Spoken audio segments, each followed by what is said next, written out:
Returned to Sparta, her fate forever bound to legend.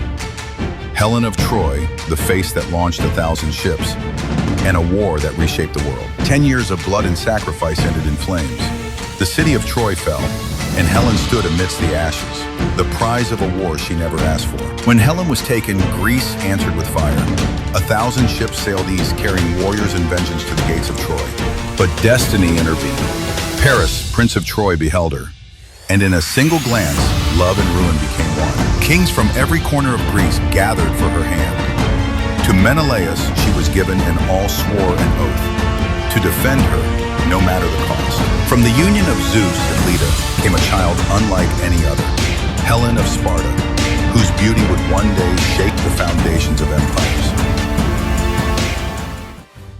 Thanks for watching. If you've liked what you've seen, don't forget to hit the subscribe button and give this a thumbs up. And if you want to try out the same software I used to make this video, just click the link below.